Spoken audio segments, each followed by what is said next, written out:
If you're not already subscribed to this YouTube channel, go ahead and hit the subscribe button now, along with the bell icon so you can be notified whenever a new video is posted. And if you're already subscribed, check and make sure that YouTube hasn't unsubscribed you. And of course, be sure to give the video a like, as well as share it on your social media. The white supremacists hate that. Now, that said, well, apparently, it's all over but the crying. Not sure how much of that there will be. Agent Orange is apparently going to go the way of the dinosaur and be unceremoniously booted from office after only one term. But what does this mean for black people? What does this mean for the black agenda? For the people who don't pay very good attention, understand, this is not about Donald Trump or Joe Biden or the Republicans or Democrats. The real objective here has been reaching as many black people, specifically those of us who came out of slavery in America, to reach as many of us as possible and get us on code. Now, as much as there is nothing to like about Donald Trump, there was one benefit to his being in the White House, and that is people could no longer deny the blatant white supremacy of the United States. Nobody could deny it. It was in your face. There was no arguing about it. But of course, there's a lot of black people who would very much love to be able to at least pretend that it's not there. Sure, it's still there, but at least now they get to hit the snooze button and pretend it's not there. Well, let me tell you something. You've bought yourself worse trouble with this little stunt. The problem with Kamala Harris and Joe Biden being in the White House is now there's going to be maximum pressure from the black grassroots telling them, hey, all those phony baloney election promises you made, all of those clearly insincere plans that you were proposing for black people, now you're going to have to come through on them.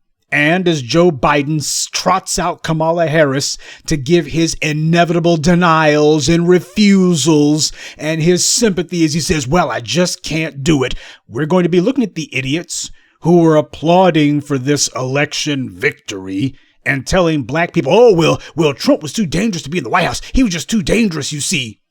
What black people hated about Donald Trump is Donald Trump was America's honest racism. Now, you might be saying, well, wait a minute. So basically what you're saying is keep a blatant, over-the-top, in-your-face racist in the White House? Well, the problem is unless you have somebody who is being just almost a caricature of a racist, you're not going to have people actually admitting to the problem. For the first time since the 1960s, America was forced to face its racist image, and the whole world saw the United States for what it is and what it's always been. Unfortunately, I guess it's just because those of us who happen to be the thought leaders of the black media, we understand how the real world works. We're not at all concerned about somebody's words. We're looking at their freaking actions. Unfortunately, most black people, they live their lives trying to get a pat on the head from whatever member of the dominant society they can. So while we, the thought leaders, are looking at Donald Trump and going, hey, he's no different than any other racist that you've ever met, had a whole lot of Negroes going, but my feelings are hurt. My feelings are hurt. I don't like this. I want to pretend as if racism doesn't exist, no matter how many black people are dying. And that's what they want. So as far as they're concerned, they'll go along with any lie just so long as it allows them to go back to sleep again.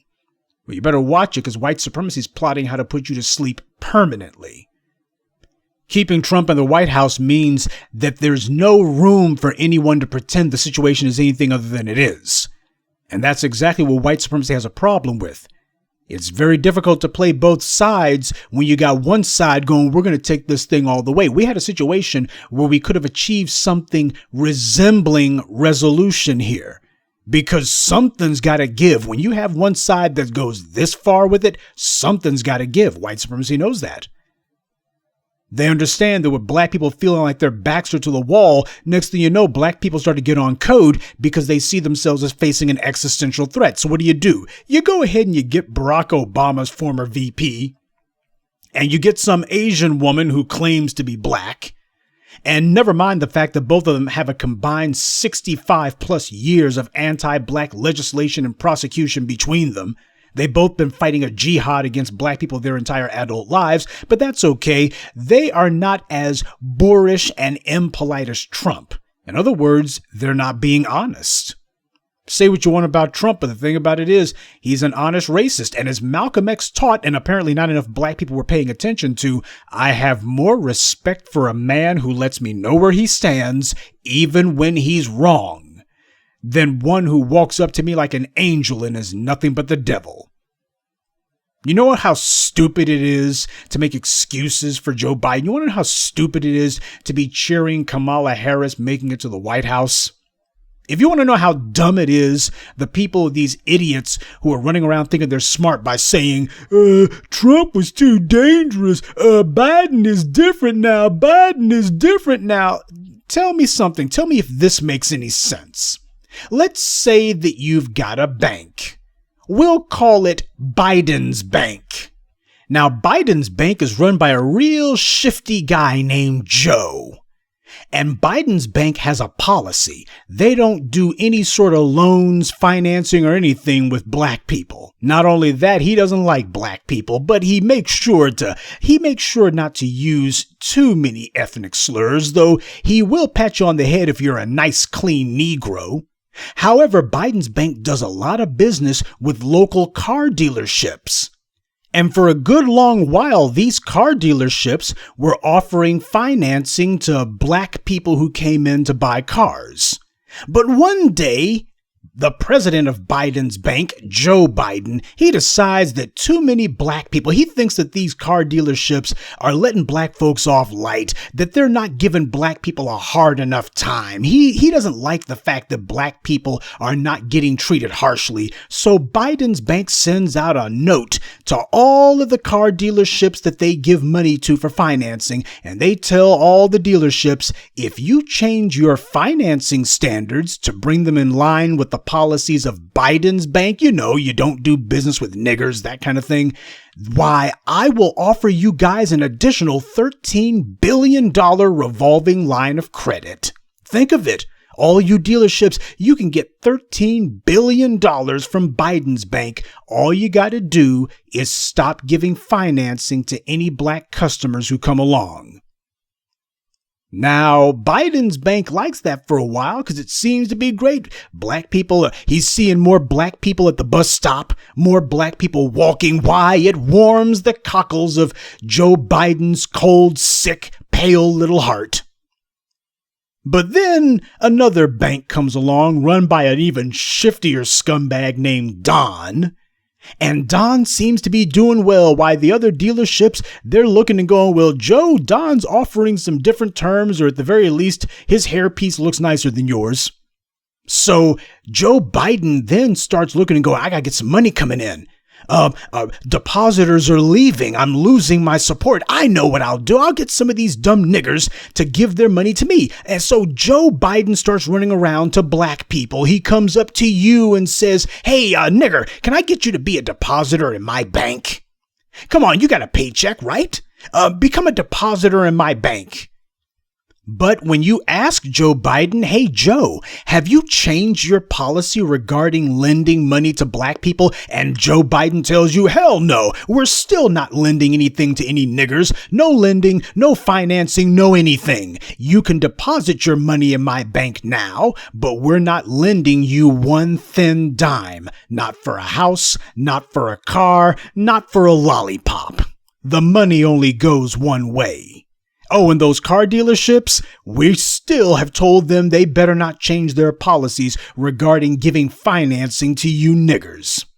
Now, would you ever do business with Joe Biden under those circumstances? Knowing that this is a man who used his money, $13 billion, in order to influence every car dealership in town to not do business with you, would you then turn around and say, let me go ahead and put money into Biden's bank so I can bail him out, so I can make sure that Joe Biden is taken care of? Would you ever do that? Well, I got news for you.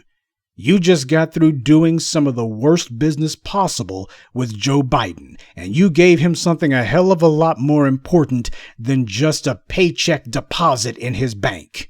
He did everything that he could, paid the states enormous amounts of your taxpayer money, by the way. That's your money that he took. And he bribed the states with your money to lock you up. And not only has Joe Biden done nothing to make amends for it, he denies that he even did it.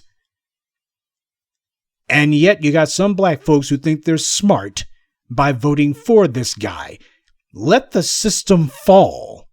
You see, as long as you keep letting the seesaw of the political hot potato gets shifted from the left hand to the right hand, you're helping give white supremacy a new lease on life. You don't even see it because you don't want to. Because you get swept up in the hype. You see white people saying, "Oh, this is something we like you niggers to do." And a lot of black folks go, "That's right, massa, we sure gonna do it." Neither Kamala nor Joe Biden has ever admitted to the role they played in the mass incarceration of black Americans. And you simple-minded clods online, you're just cowards. There's no other word for it.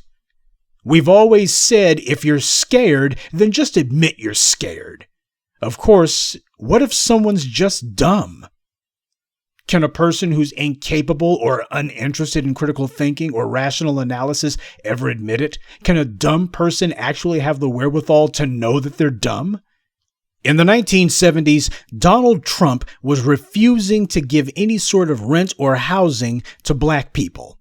And at that same time in the 1970s, Joe Biden was demanding that black kids not be in his white children's schools. In the 1980s, Donald Trump took out a full-page ad in the New York Times and in the New York Post saying that the Central Park Five innocent kids should be put on death row. At that same time, you had Joe Biden signing the 1986 Anti-Drug Abuse Act, which created the 100-to-1 sentencing disparity between rock cocaine and powder cocaine. And then just a few years after Donald Trump's New York Times ads, Joe Biden wrote the 1994 crime bill, aka Biden's Law, which actually extended what counted as death penalty statutes and offered the states $13 billion if they would change state laws to bring them in line with Biden's Law. To this day, Donald Trump has not apologized for attempting to get some teenagers put to death. He has never apologized for his race baiting. To this day, Joe Biden has never apologized or even acknowledged the damage that he did with the 94 crime bill. He says that, well, the crime bill, I wasn't the only one. You know, there were other people who wrote it. He makes it sound as if, well, he was just someone in the room, like he didn't actually write it. And then when you point out to him, no, you were the one who wrote it. You don't get to pretend as if there were other people who were responsible for what you wrote. Joe Biden then retreats to, well, it was the states, you see. The states were the ones locking up all you niggers. It wasn't the federal government. And then when you argue him down and point out you offer the states $13 billion to change their laws. They weren't mass incarcerating black people to that extent until you financially incentivized them with billions of dollars to do it. When you corner Joe Biden on that, then he says, well, the problem was the states misinterpreted the law that I wrote. Now, it's been 25 years since he wrote Biden's Law. How much time has he spent haranguing, harassing, and upbraiding the states and saying, you guys took my law and you completely and thoroughly distorted and perverted? He hasn't.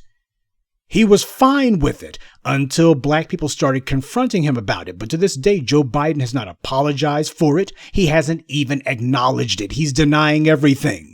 There's a lot of black people who've tried to hide behind feeble, asinine, stupid talking points that make no sense, like, you can't say that there's no difference between Joe Biden and Donald Trump.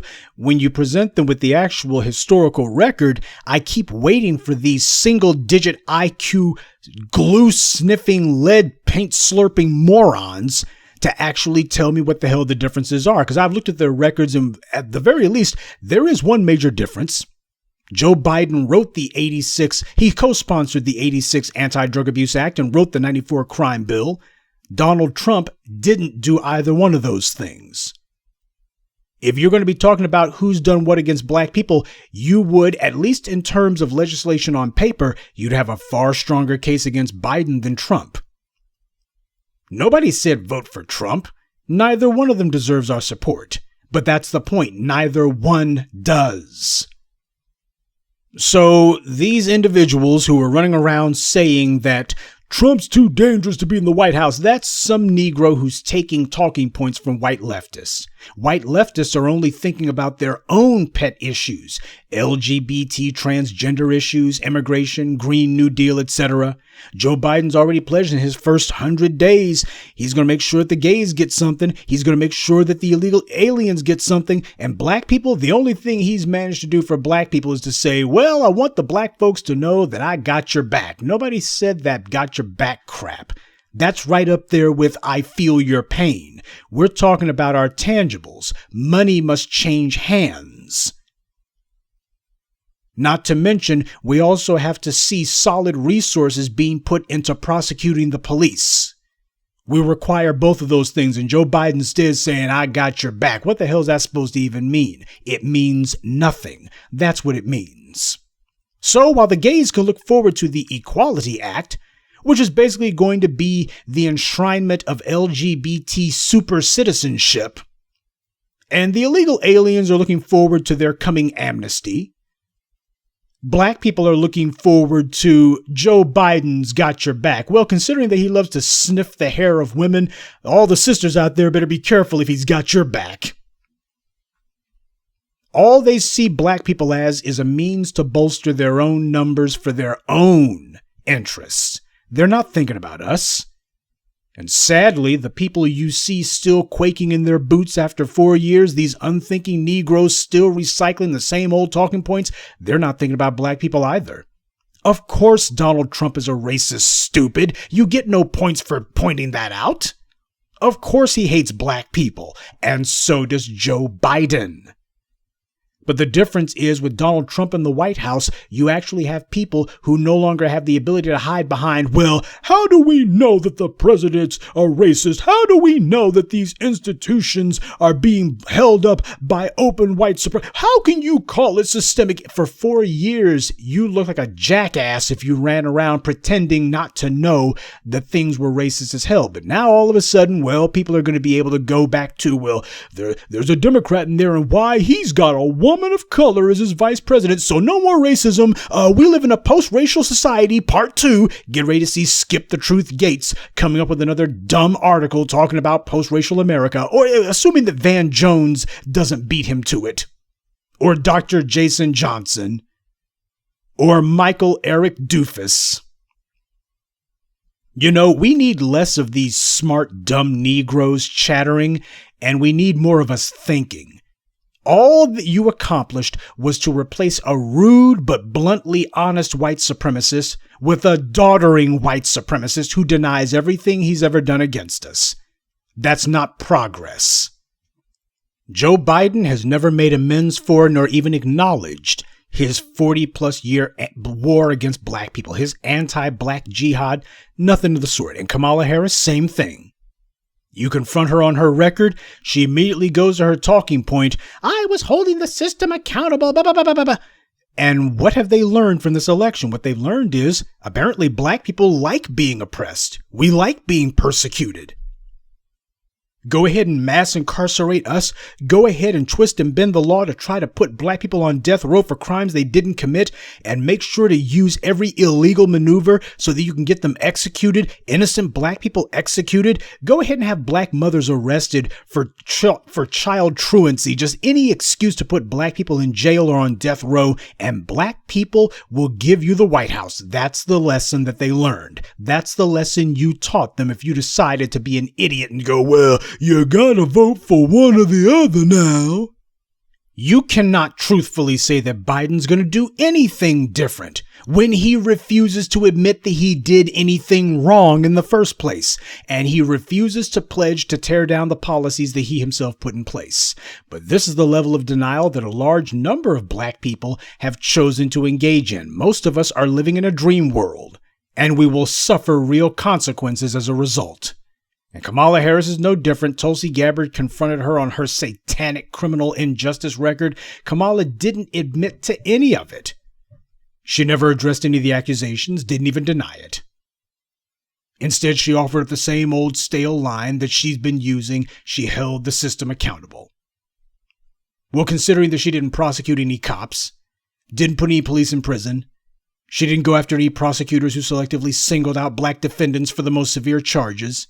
She didn't go after judges who singled out black defendants for the harshest penalties.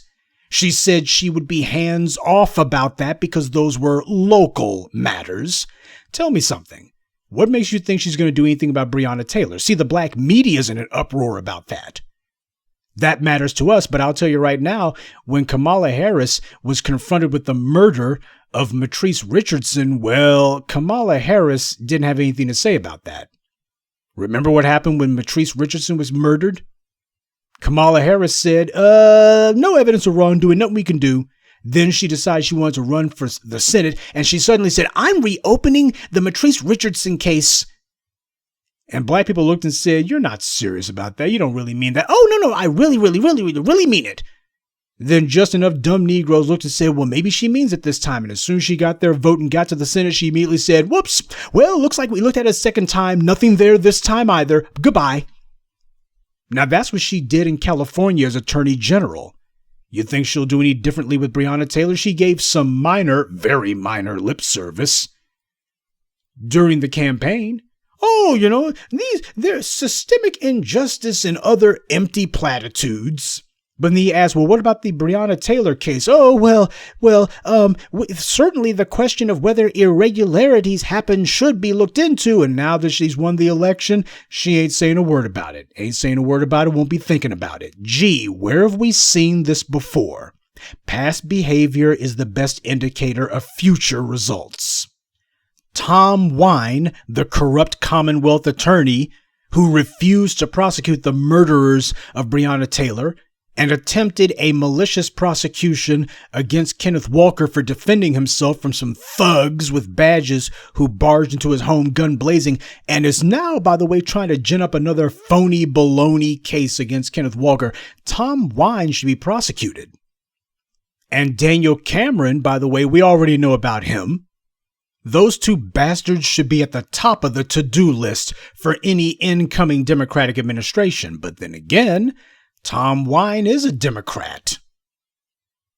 So Tom Wine and Daniel Cameron, no matter how much clear illegality they've both engaged in, those will be shrugged off by Kamala Harris as nothing more than a local matter, same way she did with Matrice Richardson in California. And that will be that. I'm still waiting for someone to show me what's going to be different. Black people told Biden to renounce his racist policies, and he blatantly refused. Take a look at the political stances that Biden has taken. Take a look at the laws he's co-sponsored and written. If Joe Biden was a Republican, none of you idiots out there making excuses for voting for him, you wouldn't be voting for him in a million years. If he was a Republican, you look and go, man, this guy is the reincarnation of Bull Connor and George Wallace all rolled into one. But this isn't about Biden or the Democrats. This is about you. How long until you as black people decide to discipline your politics? So far, the black media has been pretty good about predicting the future, specifically the behavior of the people in office. We told you over 5 years ago when the low information crowd were peeing their pants and saying, Trump's gonna get us. He too dangerous to be in the White House. We told you that Trump can't do anything that Obama hadn't been doing, and indeed he hadn't. Some of the low information morons have been saying that since Obama didn't do anything for black people, that we would be helpless victims of Trump because after all, the only thing Trump would have to say is, well, Obama didn't do anything for you, so you can't tell me to do anything for you either. And I looked and said, we in the black media looked and said, hey, as racist as Trump is, that will bring a clear contrast. I mean, this guy reinforces everything that we've been saying about racism in America. Instead of invalidating the black grassroots, having such a blatant, undeniable racist in the Oval Office was a good thing because that gave us undeniable evidence of white supremacy. Far from invalidating the black grassroots, having a blatant white supremacist in the White House, that put us back in the game. For 4 years, race was the only thing anyone could talk about. A lot of folks who were denying white supremacy, a lot of folks who were saying, oh, that black stuff y'all doing, man, it's all about the Kundalini energy, man. and it's all about fetishizing history, man. All of a sudden, that stuff took a back seat. The reason that reparations was on people's lips was because there was a direct, visible connection between the racist policies of the past and the racist policy maker in the White House. You don't get that with Hillary Clinton, folks, and you damn sure don't get that with Joe Biden and Kamala Harris. Well, you can, but the problem happens to be they're going to be hiding behind, well, Joe Biden was vice president for Obama, and Kamala Harris, she's a woman of color. They're going to be using that to hide behind. Some black people, however, let's be bluntly honest. The problem is you got a lot of black folks who are so hypersensitive to white disapproval. Some black people are so terrified of being disapproved of by white people that they simply couldn't bear the thought of what Trump truly represented. They didn't want to overthrow the white supremacists. They just wanted this white supremacist to stop saying all the mean things. There are so many black people who are trying to rationalize our oppression, trying to rationalize our subjugation. Our goal is no brutality, and their goal is, can we have an oppressor who's still brutal, but hopefully isn't so rude? This is the very epitome of what Dr. King was talking about when he said choosing negative peace over positive peace. Now that brings us to the media's orgy of adulation for Kamala Harris. It serves two purposes. The first purpose that it serves is, and you'll notice, and Jason Black did a brilliant explanation of this, they're playing up the fact that Kamala Harris is Asian. In other words, they're phasing out and now beginning to drop the word black. They're making it where basically she's an South Asian American. And the reason why is they want to reframe the issue of race in America so that black people are not part of the discussion. They're basically trying to give themselves permission to not mention black people anymore. Out of sight, out of mind.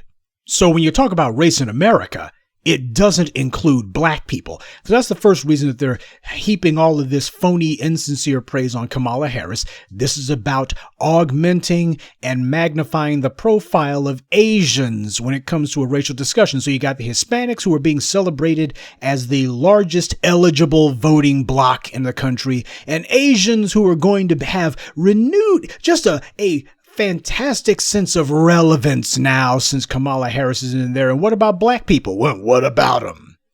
That's the first reason that they're giving all this attention to Kamala Harris. But the second reason is this is actually a good way to get the low information Negroes who have been out here making excuses for voting for Biden and Harris. This is a good way to make sure those guys keep themselves staying stupid. The white media has conditioned black people to live vicariously through other black people. Since most black folks have been locked out of any economic opportunities or any chance for upward mobility, the white media has been presenting us for the last 50 years with black actors, black athletes, black entertainers, and even the occasional empty suit black politician who we can look at on TV and try to make believe, pretend as if we're them, living through some person who you only see on a TV screen. Barack Obama had a white mother. He was raised by a racist black grandmother around racist white relatives. He only dated and had sex with white women. Well, there could be some men in there too. He went to white or at least non-black schools.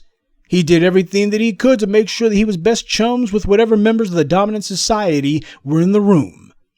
This man was ready and eager to tell black people off, particularly black men, about what we allegedly weren't doing right, yet a lot of black men told themselves that his becoming president somehow would translate to us, that somehow this was a net win for us. Of course, those black people who decided to engage in that delusion, they soon found out what the reality was. Some of them found out fatally. Michelle Obama said and did nothing when Sandra Bland was murdered.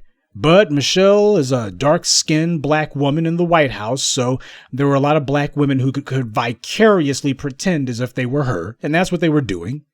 So now they're giving black women an Asian woman as vice president. And let's be honest, she's light-skinned, and a lot of black women, especially darker-skinned black women, they love the idea of basically being the hanger-on to some lighter-skinned person. It's kind of like when you got fat people. Fat people love to have skinny friends because it makes them feel a little less fat. And so the white media is giving a lot of black folks, particularly black women, the cues. You need to be praising Kamala Harris. Why don't you wish you could be her, lighter skinned with straighter hair and hopefully some relatives. We don't see any dark skinned people in the room. Wouldn't you like to escape blackness? Hey, she's got a white husband. Granted, she only got the guy in the last few years. And he's basically there so that she can complete the picture. But hey, at least she got a white man, right? Don't you wish you could be her? And there's a lot of black women who are looking and going, for reals. We know as black people that the white media's default position when it comes to us is to attack us, downgrade us, and criticize us. Whenever they mention black people, it is always in the negative, and they do that for a reason.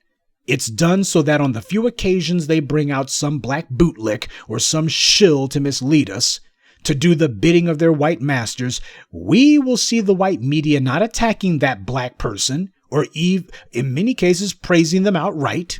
And we will be so relieved that the white media is finally mentioning a black person without attacking and vilifying and demonizing them, that we will glom onto this Negro tool and think of them as being some sort of avatar for us.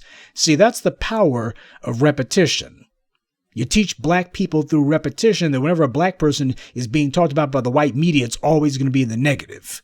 Oh, you're going to be bludgeoned morning, noon, and night with this black person's doing wrong, this black athlete, oh, he's doing this, that, and the third. And then they bring on a DeRay McKesson, or they bring on some Barack Obama, and well, we got praise for this person, and don't you wish that was you? Trying to get some sort of vicarious relief from the white media bludgeoning. That's why there's all this phony praise for Kamala Harris. The white media is making sure not to mention her legal record. Notice that? All of a sudden, her legal record, they were already very reluctant to mention it. Now they're like, oh, forget about it. That doesn't even matter.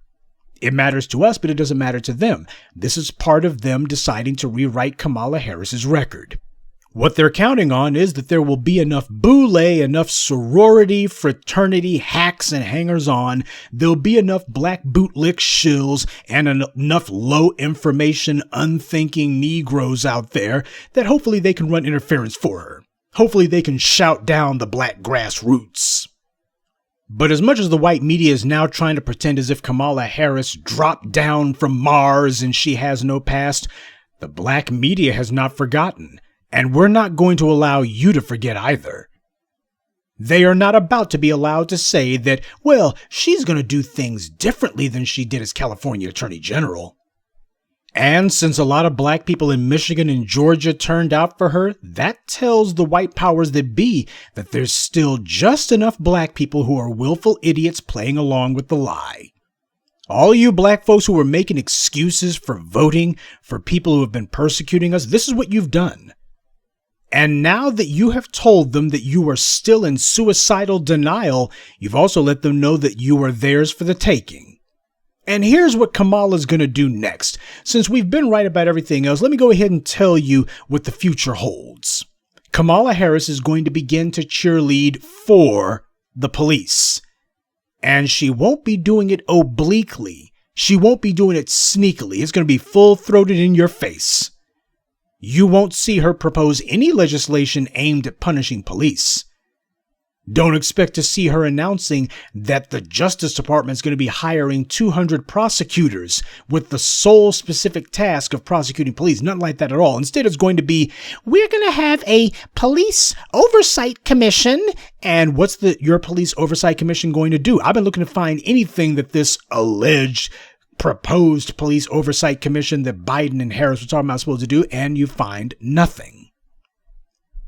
Their police oversight commission, they just mentioned, is just a word. There's nothing even resembling a description of it.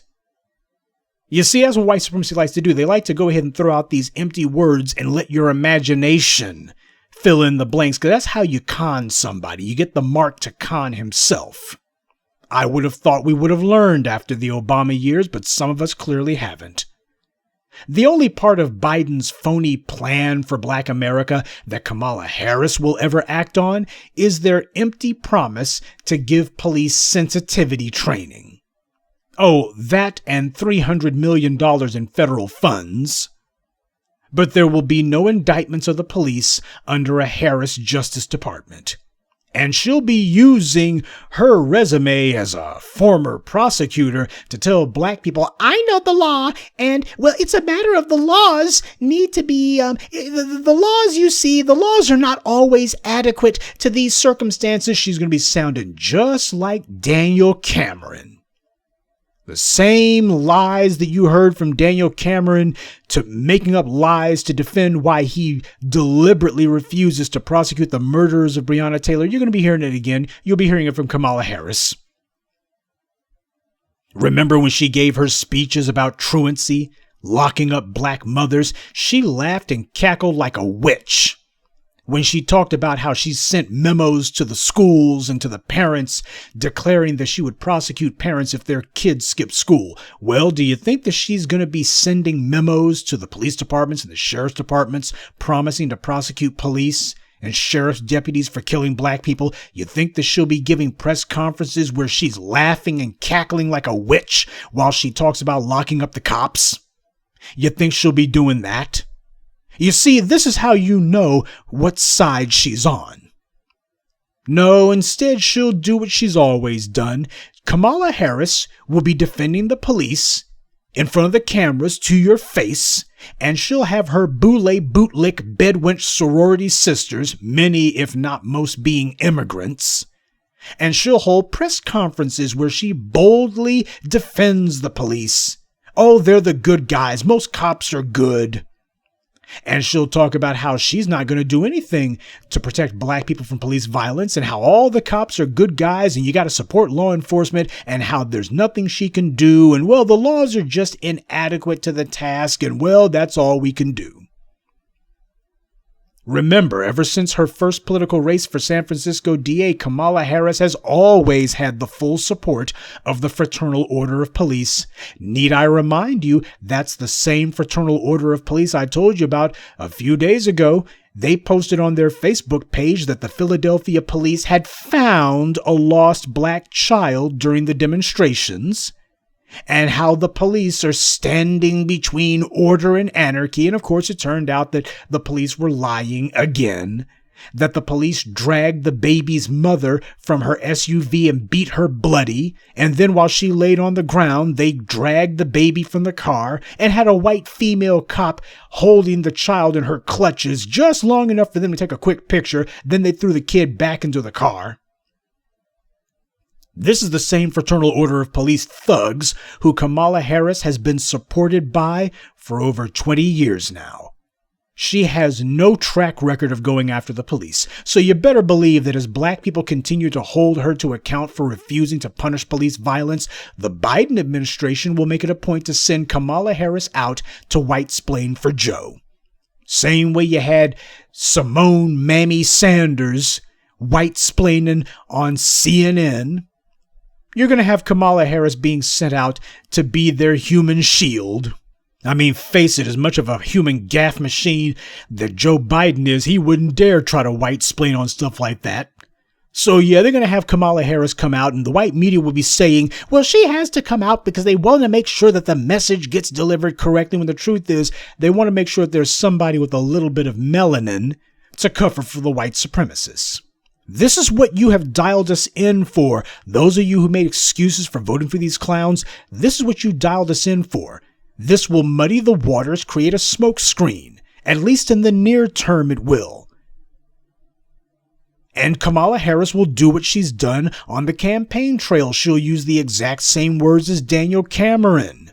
She'll say that she sympathizes, but there's nothing she can do because the law doesn't apply. And she wants to meet with the family and maybe some police sensitivity training and blah, blah, blah. And the police, they're going to look at that and say, yeah, it's open season again.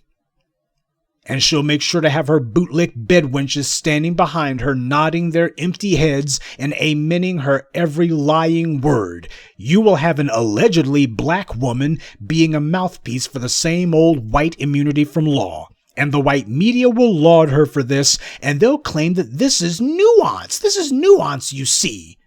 You'll have Jeffrey Toobin, no doubt coming out of whatever sex addiction facility that he's in, and he'll be saying well, you see, the administration likes the police, you see. It's law and order, you see. You can't be out there saying defund the police. I posted for you on Twitter today that no less than nigga Jim Clyburn was saying, and I quote, "If Democrats run on Medicare for all, defund the police, socialized medicine, we won't win."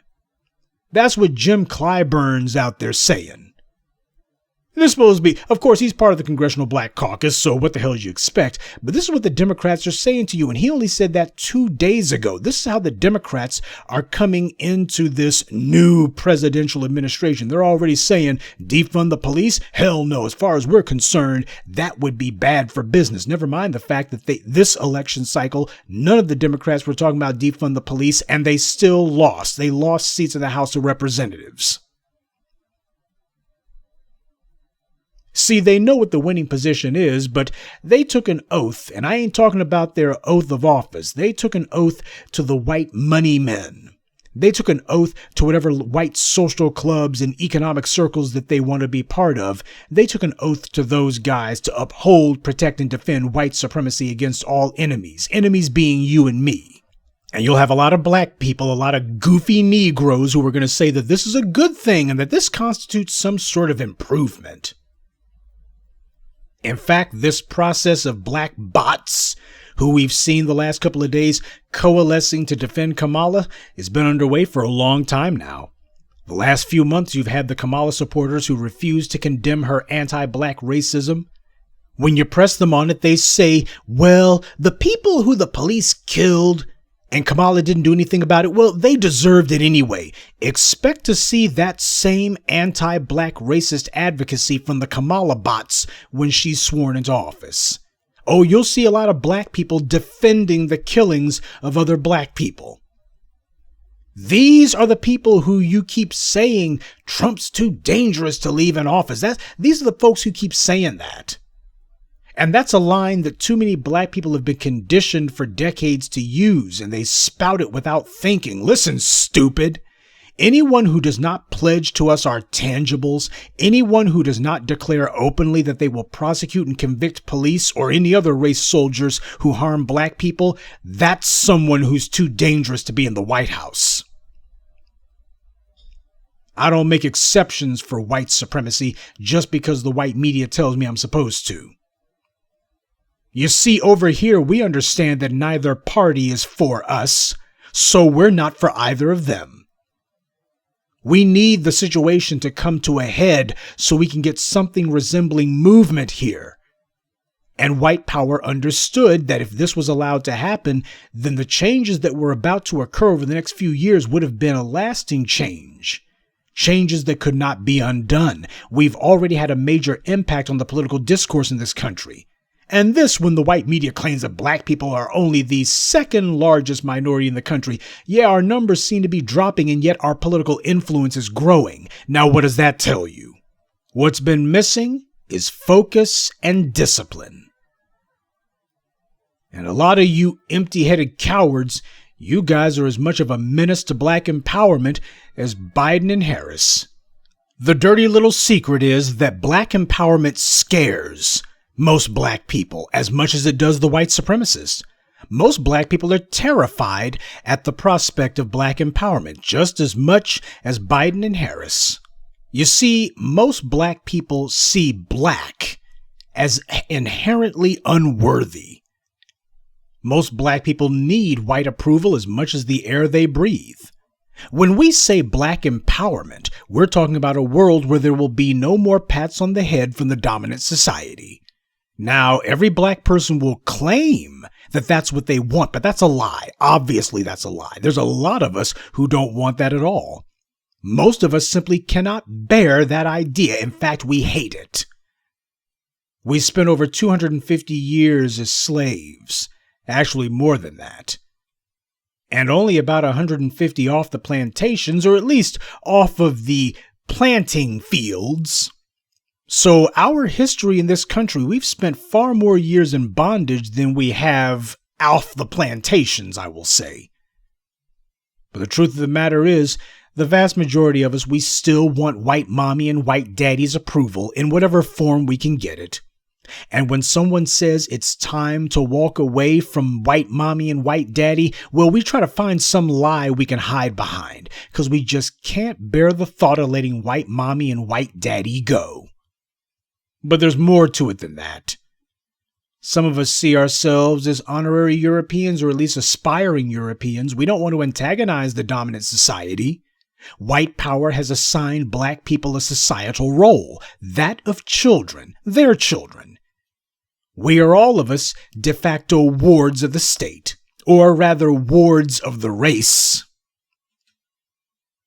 White people run things, and black people are largely their dependents, goofing off at the club or pursuing menial pursuits, while the white supremacists run the heavy industries and operate the levers of power. And a lot of black folks, we prefer that because it means we have more time to goof off and remain perpetual children. But when the black media types come along and start talking about black empowerment, why, that doesn't sound fun at all. You're not talking about more free time, you're talking about less. You're not talking about more opportunity to goof off, you're talking about no goofing off at all. Wow, that sure do sound like work now. Sounds like no more time for video games or hooking up on Facebook. Yeah, it sounds like you won't be able to get away with doing the bare minimum. Black people have decided that they want to be the bare minimum people. And when you live in a world of almost practically cannibalistic competition, bare minimum means you're already fit for a toe tag. You're going to become roadkill in a world that is becoming more and more competitive, and here you are trying to get away with the bare minimum. Oh, I just want to do my 8 and hit the gate. Well, under black empowerment, you're going to have to put in overtime, mandatory. You're going to have to take control of the levers of power, and that's going to require time and effort. Black people have acquired an attitude. We've found a taste for the bare minimum, a taste for goofing off. And black empowerment requires you to drop that. You see, these are the sacrifices that power demands. These are the sacrifices that your survival demands. Your survival demands that you be able and willing to recognize an adversary no matter what disguise they try to use.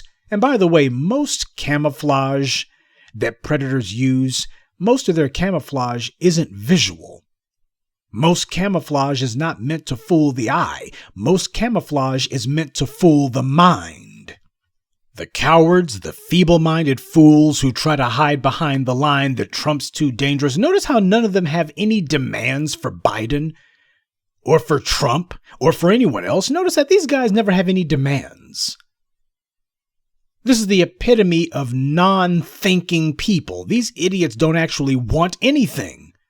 To them, all of this is happening on TV. The only thing that they're doing is to vie for an opportunity to get some white person, preferably a white leftist, to pat them on the head. The white right's not going to do it, so you might as well get some white leftists to do it. And that's what they're voting for. That's what they're fighting for. And they're trying to justify the mistake that they've made. They feel stupid now, and they're trying to justify that stupidity. You see, black people will talk all day long about how white people do not dare look at the racial reality of America. But when you look at how black folks looked at the ugly white supremacy of Donald Trump and immediately looked and said, look, put Joe Biden in there. Yeah, he's as racist as Trump, but he's not as rude as Trump. Get this honest racist off my television. Yeah, it seems a lot of black people can't handle the reality of race in America either. This is the reason why whenever there's a demonstration against police violence, you always got this contingent of black folks who are out there dancing, twerking, showing out, and trying to get attention. These are the people who white supremacists will make into roadkill. Their pal Kamala Harris, she's going to sit on her hands. In fact, she'll do more than sit on her hands while black people get murdered. Kamala Harris is going to be justifying the murders. She's going to be explaining to you why there's nothing that can be done and telling you we just need to give the white supremacists more time. They're basically good people. Oh, this was a tragic confluence of events. The law, you see. Oh, things are bad now, but they're getting better. Now, you would have thought after 8 years of Obama pulling that crap that we would have become wise to the scam. Mark my words. You will have Kamala Harris boldly cheerleading for the police while they kill black people in the streets. And when black people take to the streets and say, you know what, we protested against Trump and we're going to protest against you, you will have Kamala Harris doing just like Barack Obama before her. She'll be calling all those young black freedom fighters thugs and hooligans and expect to hear the law and order pap. After all, Biden is not about to give up on his Biden Republicans. Gee, I wonder what they'll call them for Kamala Harris. See, they call them Biden Republicans for Joe Biden. I wonder what nickname they'll give them for Kamala Harris. Expect to see the woman who bragged that she was California's top cop. Expect to see her having the phrase law and order rolling off her tongue. See, she won't be using phrases like justice and accountability. To hell with law and order. China has law and order, but it has no freedom and it has no justice. It is not proper to use terms like law and order. The law can be whatever you say it is, but justice cannot be whatever you say it is, and accountability cannot be whatever you say it is. To hell with law and order. Justice and accountability is what's called for here.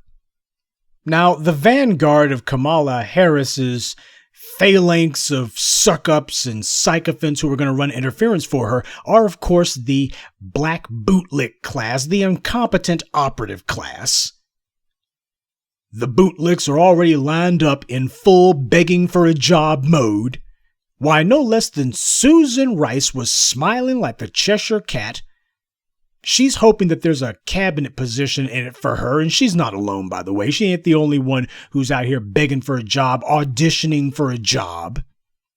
The black bootlicks who had previously had some spot on cable, they had been dreaming of having their own regular show. Well, they've been having a suck-up Olympics to see who can pretend to be the most overjoyed. You had Van Jones, who was doing the most on CNN, pretending to cry. I mean, just going overboard to make sure they notice him. He's like, I want to make sure they see me. I got canned from the Obama administration simply because some white people said that they didn't like what I said, and I sure could use a job. I mean, you guys need someone to sweep the floors in the Oval Office, right? That's what Van Jones is doing.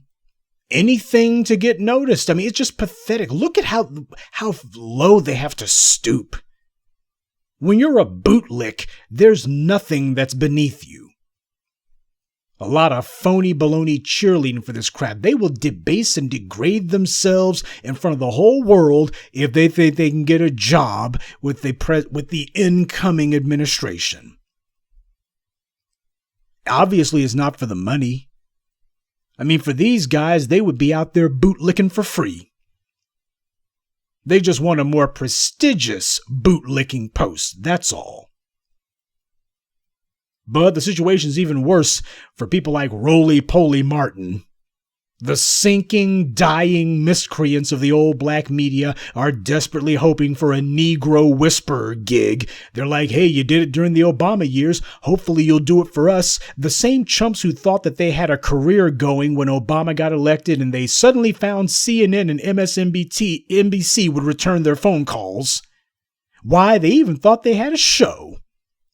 And as soon as Obama's second term came around, the white media began firing these morons and canceling their contracts and shoving them out the door. Well, these fools think that they're going to get a second bite at the apple because Kamala Harris is in there. Oh, she's the first black woman / Indian / whatever in the White House.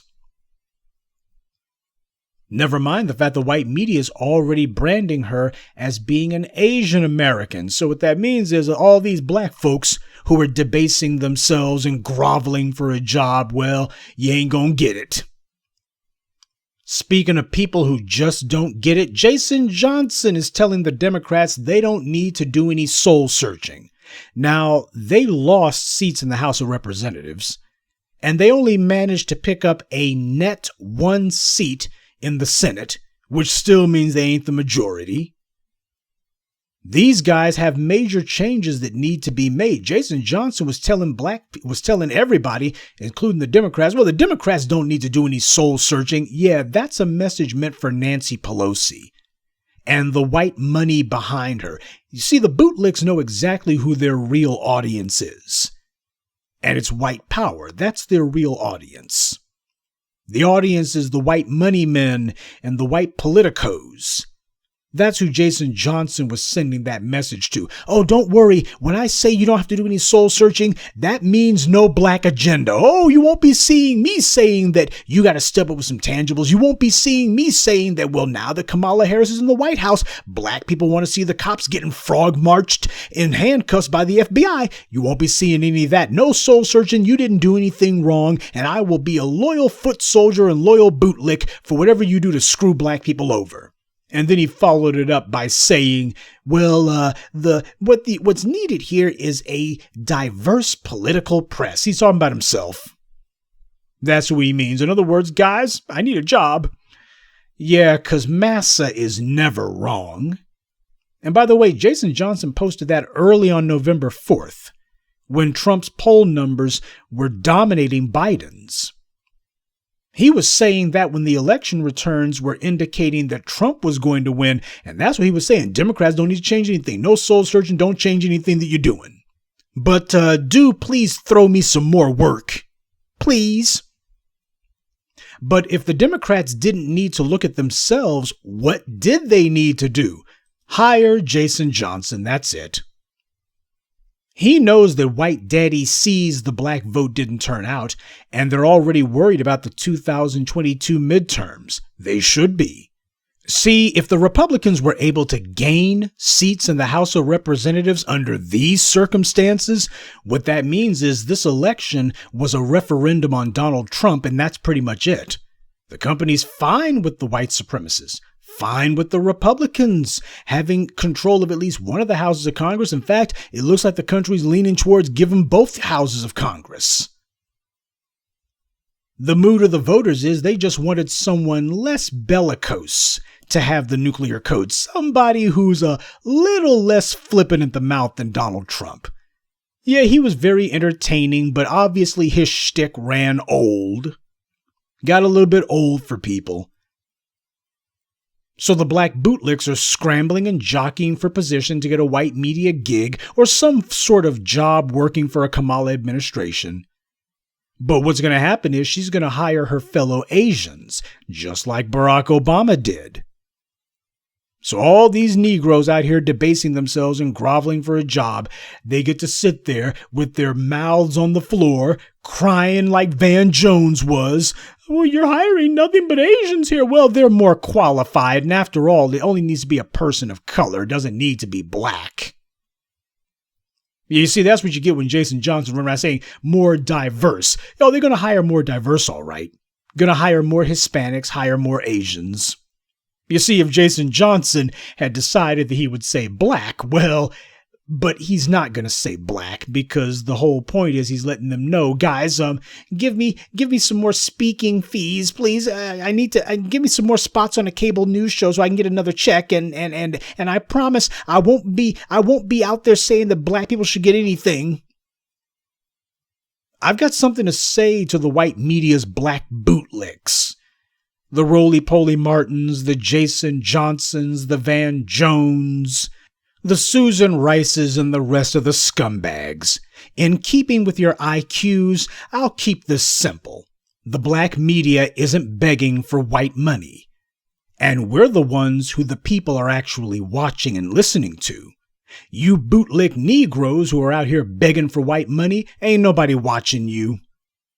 The one Negro at a time rule is going to be in full effect. So hard to say which Negroes from the Biden administration are going to be holed over for the administration. Karine Stud-Pierre, she might have some minor role. Simone Mammy Sanders, nah, I don't see her being in there long term at all. Corinne Stud Pierre, she's LGBT, so just like Don Lemonade over at CNN, they're going to go, if Corinne begs enough, they'll go ahead and find a spot for her, but it's going to be a token do-nothing position. No power, no authority. She gets to just repeat whatever she's told. But then again, she's fine with that. She's fine with that, and she'll be out there caping and advocating for immigrants full time. There will be no black advocates in a Biden-Harris White House. But then again, there seem to be some black folks among the electorate who are fine with that. There's been a lot of zaddy worshipers who have been celebrating Kamala Harris having a white husband, and you can tell who the losers are trying to live vicariously through a woman who doesn't even describe herself as being black and is now pivoting to do everything she can to say, from now on, I ain't saying black, it's just going to be Asian. But the zaddy worshiper contingent, these swirler morons, they're going to tell themselves that this is a win. And the white media will eagerly feed this delusion.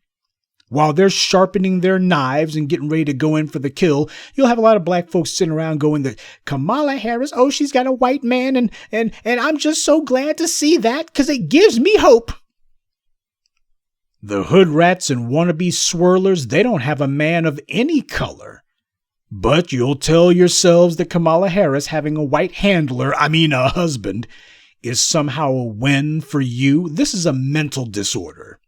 I guess after decades of watching endless reruns of Tyler Perry movies, Basketball Wives, and The Real Housewives of Who Gives a Damn, some of these psychotic females are just going to take whatever they can get, even if it's nothing more than an image on a TV screen or a computer monitor or their cell phone. They can't get a zaddy or any man, and they'll gladly settle for living vicariously through an Asian woman who spent her entire adult career locking black women up. They'll never admit that they're wrong because they're on the side of white supremacy. When you go lusting after the image of your oppressor, you can't then turn around and try to tear it down. They'll gladly make excuses for Kamala as she helps police and racist citizens get away with murdering black people. None of these swirlers are going to say a word about Breonna Taylor, same way that none of them said a word about Sandra Bland, or Matrice Richardson, or Rakia Boyd, or Tatiana Jefferson. Ever notice how the Shea Butter Twitter crowd always gets quiet? Nah, you didn't have KRS-Two who had anything to say about that. Tarana Burke had absolutely nothing to say about any of the black women who have been murdered by race soldiers. But then again, this is the same woman who boldly told black folks on Twitter, why is it my job to go after white men? We're not telling you go after white men. We're just telling you go after the racist ones who kill black women. Because after all, I thought it was her job to stand up for black women and girls. Nah, KRS-Two was simply looking at this as being her come-up. She was going to be using Me Too as a springboard to a life of comfort and wealth. Okay, that fell through. Well, maybe she'll get herself some stage time with a couple of washed-up white actresses, which magnifies Rose McGowan but doesn't help Tarana Burke at all. So all of these zaddy worshippers and wannabe swirlers, they're living in a bubble of their own imaginations. And the white media has furnished this bubble with a phony lie, all sorts of pathetic media fantasies that an Asian woman who wears some Timberlands somehow raises black women's stock in the eyes of white men. You can't make this stuff up. I told you that this was one of those situations that would have to get worse before it could get better. And the only thing that went the Democrats' way this election, that barely went their way, was the presidential election. The Congress, those races went against them. See, Donald Trump is the face of the Republican Party, and yet the voters stood behind the party. And truth be told, it was a defeat for Donald Trump, but it was not a defeat for Trumpism. The putrid ideology that he stands for, they made it clear we're for it. We just would like a better spokesperson, a better mascot for this particular virulent strain of white supremacy. If we could get somebody who's a better mascot for Trumpism, someone better than Trump, and the Republicans took that away from them too. The green light has been given to the Republicans now. So, by the way, so those fools who think to themselves that getting Donald Trump out of the White House, now you can hide your head in the sand, and because the guy in the White House isn't saying anything that makes you feel sad because there's a white person who's saying some non-complimentary things, all that you've done is you've helped to embolden Donald Trump's ideological fellow travelers. That's all you did. You emboldened them. Because what needs to happen is this situation needs to hit rock bottom. But it cannot hit rock bottom as long as you're going along with the okey doke and making stupid excuses for stupid behavior. You take a look at what happened in the congressional races. There are literal neo-Nazis and ultra-right-wing conspiracy nuts like Marjorie Taylor Greene and Lauren Boebert who are on their way to Congress. Both of those women, those are two of those QAnon conspiracy lunatics, especially that Marjorie Taylor Greene woman. And just in case you didn't know, Marjorie Greene, she was caught on video saying that slavery's over, black people have equal rights, there's no inequality in America. You see, those are the kind of individuals, people who were cheerleading for Donald Trump to the hilt, they're the ones who won office. So what does that tell you? There may be some people, mostly black, who decided that Trump's rhetoric was the most important thing. And here we are saying, no, it doesn't matter if you replace a blatant white supremacist with one who knows how to bite his tongue. There's still white supremacists either way. But there are some folks who, when they make a mistake, when they do something stupid, they just can't fess up. And that becomes dangerous when you're in a fight for your life. The Democrats lost elections to garbage like Greene and Boebert. So the Republicans can see that the envelope has been pushed farther open than it has been in generations. Lee Atwater was right. You can't be some ultra blatant racist. You can be racist, that's fine. The white rank and file voters, they'll get it and they'll be in favor of it. Trump got a greater percentage of white female voters than he got the first time around. But you got to be a little bit more oblique with the racism. You can't just come up the middle. After all, this is the United States. We do things a certain way, don't you know? The GOP feels vindicated by this, and the Democrats were only able to motivate support against one guy who, truth be told, many Republicans looked at Trump and they didn't care for him much at all. They liked what he was doing, but they didn't like the guy himself. Again, that's a distinction without a difference. Those of you who think that you scored a victory against the white supremacists simply because you got somebody who's going to tone down the rhetoric a little bit, you'll find out soon enough you achieved a victory against nothing. This is not about who's in the White House. This is about whether or not black people's interests are being forcefully promoted in the public square in the political arena. You can't do that when black people are giving their votes to individuals who have spent decades and decades attacking black people. What you showed is black people don't have any interests. We just do what we're told. So for the fools out there who were talking that dumb stuff for the last few years, oh, Trump too dangerous to be in the White House. Well, you'll be the same ones who are making excuses for Kamala Harris. You'll be the same ones trying to defend your stupid decision and refusing to admit that you were wrong. And the black media, when we hold her feet to the fire and hold her to account, you'll be out there running interference for her. We know that's coming. And you know what else is also coming? The 2022 midterms are coming. And that's important because every time that you have a situation where Kamala Harris's credibility gets put on the line, every time we have an opportunity to show you're not going to be able to have anything without black people, and you can't have black people's support without our tangibles. Oh, you better believe, if you think that you've heard the end of the stupid slogan, the most important election of our lifetimes, you'll be hearing it again for the 2022 midterms. They'll be calling that the most important election of our lifetimes, too. The point of this evening's video address is also something that I posted on my Twitter feed. Most people, if given a choice between overthrowing a brutal system of oppression entirely, or with doing some sort of half measure, settling for the same old oppressor, just please don't insult me quite so much. You can beat me all day long. You can keep doing that. Just, do you have to call me nigger all the time? Do you have to be so rude? Most people, if given a choice between being free of oppression or getting the oppressor to be a little less impolite, most of them would choose to keep the oppressor in place, kicking their butts just as long as he's not quite so impolite, and they would call that progress. Oppression always requires some degree of complicity. There's no getting around that. We have a large number of enemies, and the worst ones are the ones claiming to be our friends. Many of those enemies happen to be in political circles, others in government, and others who are right in front of you claiming that they're voting for the right reasons. But the thing about it is, a vote that does not have your interests at stake, a vote that is not geared toward making sure you get yours, that's a wasted exercise.